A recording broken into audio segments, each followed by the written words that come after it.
नमस्ते। आज हम एक ऐसी चीज की बात करने वाले हैं जो हजारों साल पुरानी भी है और उतनी ही नई जितना कि आपके भविष्य का कोड। जी हाँ, हम बात कर रहे हैं इंडियन नॉलेज ट्रेडिशन की और ये समझने की कोशिश करेंगे कि इस प्राचीन ज्ञान को आज के डिजिटल जमाने में बचाकर रखना इतना जरूरी क्यों है। तो चलिए शुरू करते हैं। कितनी सही बात है ना? वो एक छोटा सा नुस्खा जो हमें अपनी दादी या नानी से मिलता है, वो सिर्फ एक टिप नहीं है, वो तो एक बहुत बड़ी जीती जागती विरासत का हिस्सा है, एक पूरी नदी की तरह। और बस यही सोच हमें सीधे हमारे आज के टॉपिक के दिल में ले जाती है। तो सबसे पहले बात करते हैं ज्ञान की नदी की। देखिए, इंडियन नॉलेज ट्रेडिशन को किसी म्यूजियम में रखी पुरानी चीज की तरह नहीं समझना चाहिए। इसे गंगा नदी की तरह सोचिए, जो प्राचीन तो है, पवित्र भी है, लेकिन हमेशा बहती रहती है, हमेशा नई रहती है। इसका मतलब साफ है, ये परंपरा रुकी हुई नहीं है, ये डायनामिक है, ये लगातार बदल रही है, बढ़ रही है। ये सिर्फ पुरानी किताबों में बंद नहीं है, बल्कि आज भी हमारी जिंदगी में, हमारी कम्युनिटीज में, हमारी प्रैक्टिसेस में जिंदा है और इसीलिए ये आज भी उतनी ही रिलेवेंट है। तो अब आगे बढ़ते हैं और बात करते हैं परंपरा की शक्ति की। अब इस ज्ञान की नदी की दो मेन स्ट्रीम्स हैं, दो मुख्य धाराएं हैं। और अगर हमने इन्हें समझ लिया तो हम समझ जाएंगे कि इस पूरे सिस्टम ने नॉलेज को कैसे ऑर्गेनाइज और प्रोटेक्ट किया। और ये चीज बहुत ही दिलचस्प है। एक तरफ है शास्त्रीय परंपरा, ये फॉर्मल है, वेदों और उपनिषदों जैसे ग्रंथों में लिखी हुई है। इसे अगर आप टेक की भाषा में समझें तो ये ज्ञान का सोर्स कोड है। और दूसरी तरफ है लौकिक या लोक परंपरा। ये इनफॉर्मल है, मुंह जबानी, एक पीढ़ी से दूसरी पीढ़ी तक चलती आई है। ये है कम्युनिटीज का यूजर जनरेटेड कंटेंट। और सबसे कमाल की बात पता है क्या है? ये दोनों धाराएं अलग अलग नहीं बहती, ये लगातार एक दूसरे को फीड करती हैं और भी रिच बनाती हैं। और हाँ, ये जो लौकिक परंपरा है, ये सिर्फ कहानियों तक ही सीमित नहीं है, बिल्कुल नहीं। जरा इसकी प्रैक्टिकल वैल्यू के बारे में सोचिए। छोटी मोटी बीमारियों के लिए घरेलू उपचार, खेती करने के वो अनोखे तरीके जो पीढ़ियों से चले आ रहे हैं, और लोकल पेड़ पौधों की गहरी जानकारी, ये वैद्य और हकीमों का सदियों पुराना ज्ञान है जो आज भी अनमोल है। तो एक पल के लिए इस पर सोचिए कि ज्ञान की ये दो पावरफुल स्ट्रीम्स, एक जो किताबों में है और एक जो लोगों की जुबान पर, ये आखिर एक दूसरे को जिंदा कैसे रखती हैं। अब आते हैं तीसरे हिस्से पर, ज्ञान की चोरी। लेकिन जैसा कि होता है, जब भी कोई चीज इतनी कीमती हो तो उस पर खतरा भी मंडराता है। और यहीं से हमारी कहानी एक सीरियस मोड़ लेती है, एक ऐसे विलन का सामना करती है जो हमारी इस विरासत के लिए एक बड़ा खतरा है। इसे ऐसे समझिए जैसे कि कोई ओपन सोर्स सॉफ्टवेयर है जिसे एक पूरी कम्युनिटी ने मिलकर बनाया है, अपना समझकर। फिर कोई कंपनी आती है, उस कोड में थोड़े बहुत बदलाव करके उसे पेटेंट करवा लेती है और फिर उसी कम्युनिटी को उसका लाइसेंस बेचने लगती है। सुनने में ही कितना गलत लग रहा है ना? बस बिल्कुल यही हो रहा है हमारे पारंपरिक ज्ञान के साथ।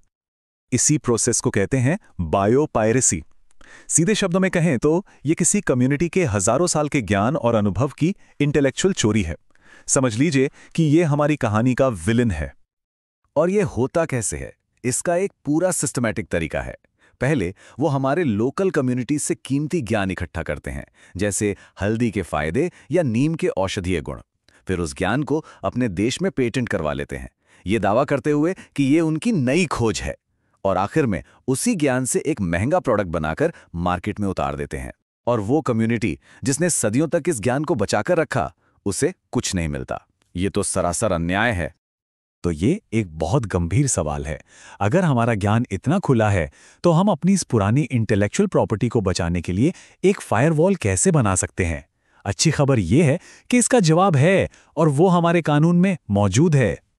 तो चलिए अब देखते हैं कानून का सुरक्षा कवच। इस बायोपायरेसी से लड़ने के लिए भारत ने कानूनों का एक पूरा किला, एक डिजिटल सुरक्षा कवच तैयार किया है। ये हमारे पारंपरिक ज्ञान के लिए एक मल्टी लेवल सिक्योरिटी सिस्टम की तरह है। इस फायरवॉल की पहली लेयर है बायोलॉजिकल डाइवर्सिटी एक्ट 2002। इसका मुख्य काम क्या है?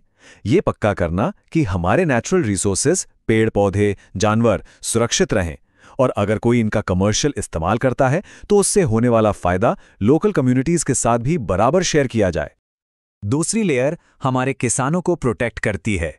ये है plant varieties protection and farmers rights act 2001।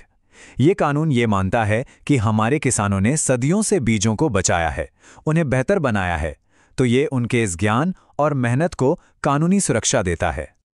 तीसरी लेयर उन कम्युनिटीज को पावर देती है जो इस ज्ञान के असली गार्डियन हैं। फॉरेस्ट राइट्स एक्ट 2006 आदिवासी और जंगल में रहने वाले समुदायों को उनके जंगल के संसाधनों पर कानूनी हक देता है, और इसमें उस जंगल से जुड़ा उनका पारंपरिक ज्ञान भी शामिल है। और चौथी और सबसे कॉम्प्रिहेंसिव लेयर है the protection of traditional knowledge bill. इसका मकसद है एक पूरा सिस्टम बनाना जो ट्रेडिशनल नॉलेज के गलत इस्तेमाल को ही रोक दे। इसके तहत एक बहुत बड़ा digital database, traditional knowledge digital library यानी TKDL बनाने की भी बात है। ये एक तरह से सबूत होगा कि ये ज्ञान हमारे पास पहले से था, ताकि कोई और इसे अपनी खोज बताकर पेटेंट ना करा सके। अब इन 4 कानूनों को याद रखने का एक बहुत सिंपल तरीका है, FBPT: फॉरेस्ट्स, बायोडायवर्सिटी, प्लांट्स और ट्रेडिशन। या फिर एक और आसान हिंदी तरीका याद रखिए, फल, बीज, पत्ते और टहनी। सिंपल, ये चारों मिलकर हमारी परंपरा को बचाते हैं। यह आपको इन चारों सुरक्षा परतों को याद रखने में मदद करेगा।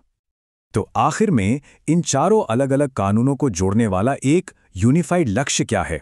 ये सब मिलकर क्या हासिल करना चाहते हैं? जवाब सिंपल है, हमारे सामूहिक ज्ञान, हमारी विरासत को प्रोटेक्ट करना। ओके, अब आते हैं सबसे रोमांचक हिस्से पर। ये सब ठीक है, लेकिन एक कंप्यूटर साइंस स्टूडेंट के लिए इस सब का क्या मतलब है? यहां बात सिर्फ नॉलेज को बचाने की नहीं है, बल्कि उससे प्रेरणा लेने की है। देखिए, इंडियन नॉलेज ट्रेडिशन के कुछ प्रिंसिपल्स आज की टेक के लिए कितने रेलेवेंट हैं। पहला, एकत्व बुद्धि, यानी हर चीज को एक दूसरे से जुड़ा हुआ एक इंटीग्रेटेड सिस्टम की तरह देखना। ये और कुछ नहीं, बल्कि वही सिस्टम्स थिंकिंग है जो एक कॉम्प्लेक्स सॉफ्टवेयर आर्किटेक्चर डिजाइन करने के लिए चाहिए होती है। दूसरा, धर्म। ये एक एथिकल फ्रेमवर्क है, रिस्पॉन्सिबल AI और एथिकल एल्गोरिदम बनाने की नींव है। और तीसरा, हमारी सूत्र शैली में लिखने की परंपरा। सोचकर देखिए, ये तो अल्टीमेट डेटा कंप्रेशन है, कम से कम शब्दों में ज्यादा से ज्यादा बात कहना, बिल्कुल वही जो एक शानदार कोडर चाहता है। तो बॉटम लाइन ये है, हमारा लक्ष्य सिर्फ पुराने ज्ञान को प्रोटेक्ट करना नहीं है, असली मकसद है उसके टाइमलेस प्रिंसिपल्स का इस्तेमाल करके एक बेहतर भविष्य बनाना। एक बहुत पुरानी कहावत है कि वो क्या जानता है जो सिर्फ अपनी परंपरा को जानता है। लेकिन आज के समय में हमें इस सवाल को पलटकर पूछने की जरूरत है, हम सच में कुछ नया और मीनिंगफुल क्या बना सकते हैं अगर हम अपनी ही परंपरा को नहीं जानते? तो आखिर में एक सवाल आपके लिए छोड़ के जाते हैं। जब आप भविष्य के सॉफ्टवेयर, एल्गोरिदम और टेक्नोलॉजीज डिजाइन करेंगे, तो अपनी इन हजारों साल पुरानी जड़ों से मिली कौन सी टाइमलेस विजडम, कौन सी समझदारी को आप अपने कोड में डालेंगे? ये सवाल सिर्फ टेक्नोलॉजी का नहीं है, ये हमारी पहचान और हमारे भविष्य का है। इस पर जरूर सोचिएगा। धन्यवाद।